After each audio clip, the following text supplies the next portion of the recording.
I always knew my family had a talent for making everything about themselves. Birthdays, graduations, even funerals somehow turned into performances where I was just background noise.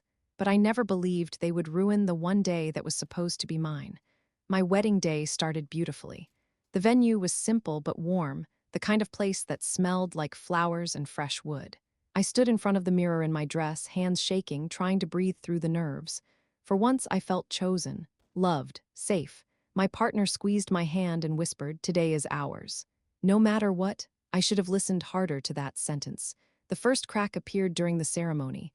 My mother arrived late loudly, making sure everyone turned around to look at her. She wore white, not cream, not off-white, white.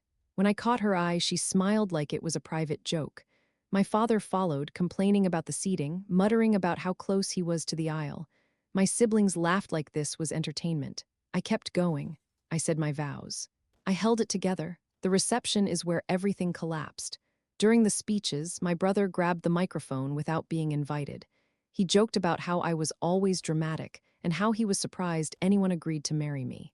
People laughed awkwardly. I froze in my chair. My mother didn't stop him. She nodded along. Then my aunt stood up and announced that my marriage wouldn't last anyway because people like me never know how to keep a family together. She said it with a smile, like she was offering wisdom instead of cruelty. I felt something snap.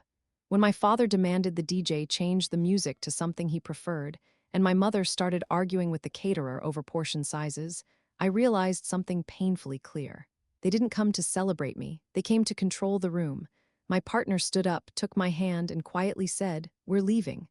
We walked out of our own wedding while my family shouted after us, calling me selfish, ungrateful, dramatic. I didn't cry, not then. I felt empty, like someone had finally confirmed what I'd known my whole life. The next morning, my phone exploded with messages. "How could you embarrass us? You owe us an apology. We were just being honest." "You always overreact." I blocked them all. Weeks passed, then months. The silence was heavy at first, but slowly it became peaceful. No insults disguised as jokes. No guilt, no walking on eggshells. I didn't lose a family that day. I lost an illusion. And for the first time in my life, I chose myself, and I don't regret it for a second.